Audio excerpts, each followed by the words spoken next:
For nearly 5 decades, Voyager 1 has been drifting farther and farther away from everything we know, from everything humanity has ever touched.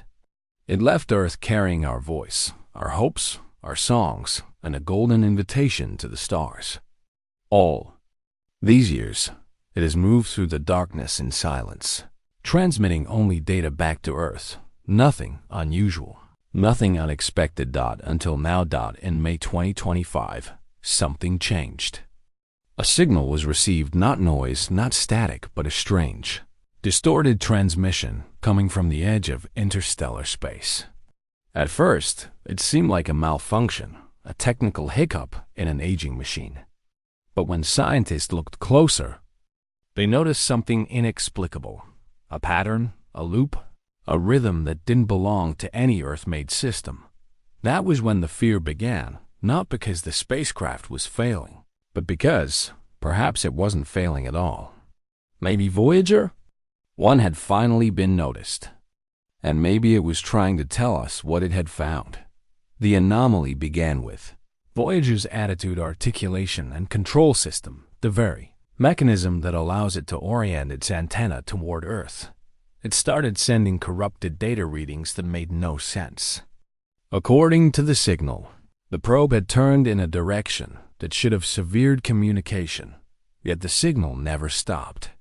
The data kept coming strong and steady, as if Voyager was still aligned with Earth, except the readings insisted otherwise. NASA's team was baffled. They assumed it was a misfire, a decaying circuit, or interference from solar particles. But none of the diagnostics confirmed a physical fault. Then they discovered something far more unsettling. The system wasn't just malfunctioning.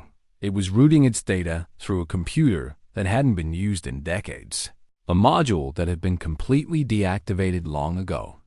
Now, suddenly, it was active again, behaving as if it had always been part of the network. No one could explain how or why this part of Voyager had reawakened, let alone why it had taken control of the signal.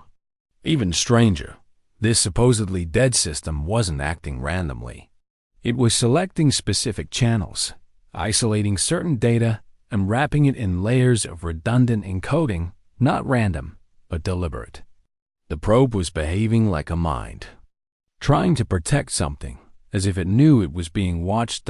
When engineers peeled back the corrupted layers of data, something began to emerge beneath the static. At first, it appeared to be mere repetition looping sequences with no scientific value. But a small team at the Deep Space Network applied an experimental compression technique designed to isolate harmonic signals. That was when they heard it. Pulse. Every 7.2 seconds, a subtle but precise modulation, like a breath exhaled into the void. It didn't match any onboard diagnostic or propulsion pattern. It didn't come from the sun or any known cosmic source. It was too perfect, too stable, as if something or someone was tapping into the transmission and folding itself into the stream. They tried to override the data route, but Voyager resisted the command. For the first time in the mission's history, the probe rejected instructions from Earth, not entirely, but selectively. It accepted basic operational commands, but refused to alter the path of this strange broadcast, as if the signal was more important than anything else, as if Voyager was protecting a message, but protecting it from whom? Desperate for answers, NASA brought in a retired engineer, one of the original programmers who had worked on Voyager in the 1970s. He noticed something no one else could. The structure of the signal bore similarities to the ancient code used to calibrate the Golden Record's analog playback sequence, a sequence no longer in use, buried deep in Voyager's memory like fossilized DNA. Somehow, this forgotten code had been reactivated not completely, but in fragments. Just enough to call out across space, like a ghost remembering its name. This wasn't a coincidence.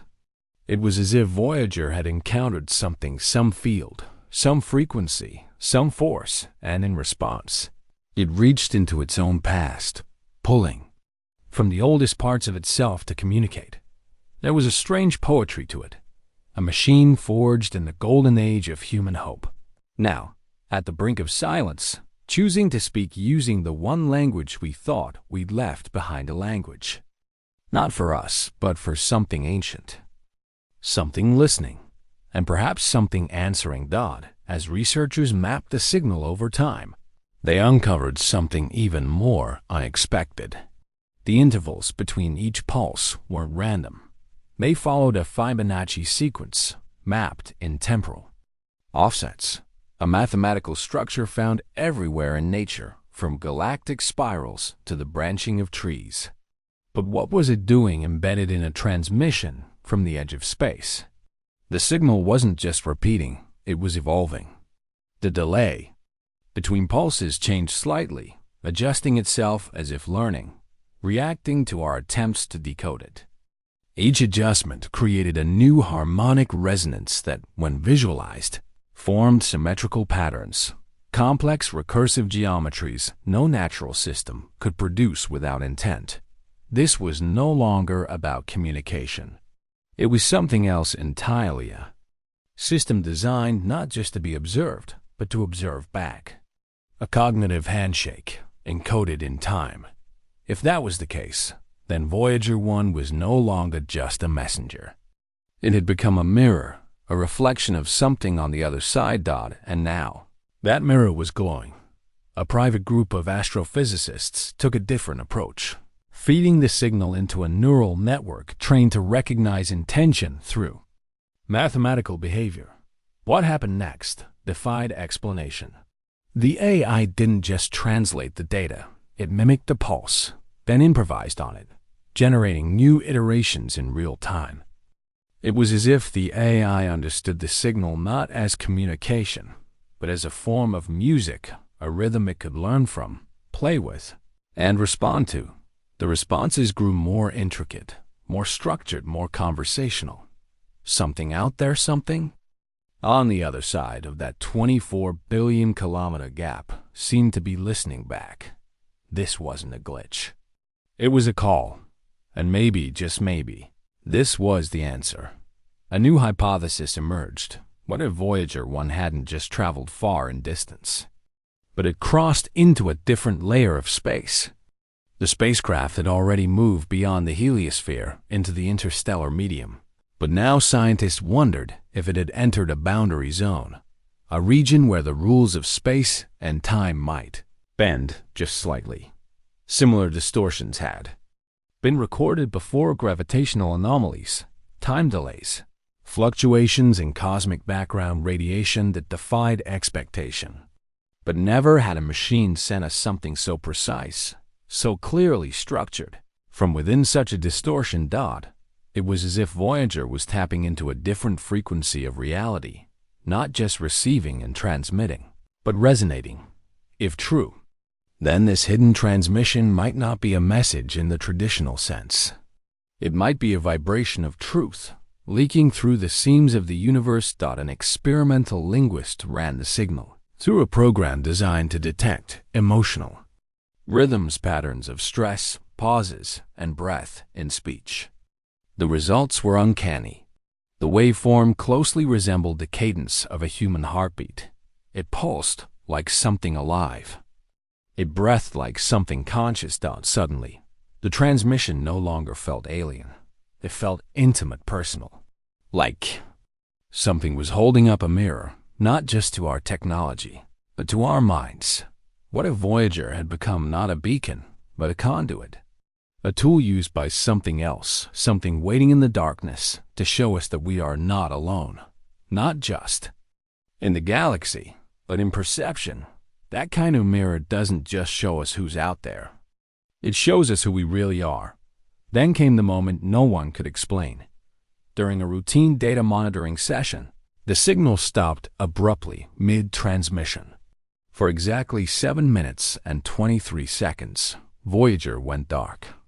The team feared it was the end, but then it came back. The same transmission resumed as if nothing had happened. Same frequency, same pulse, same sequence, but with one subtle difference. At the end of the next loop, The signal added a new harmonic and ultra-low tone, barely perceptible, embedded beneath the waveform. When plotted visually, it formed the mathematical image of a Mobius strip, a symbol of infinite reflection, a path without beginning or end. At that point, many stopped asking whether the signal was a malfunction or even a message. They began to realize it might be a presence, a silent observer that had been waiting for us to learn how to listen. And now that we have, it may no longer be silent. We built Voyager 1 as a messenger, a quiet ambassador for a lonely species. We gave it directions to Earth, music, a mother's kiss, a heartbeat, not because we thought anyone would find it, but because we hoped, deep down, that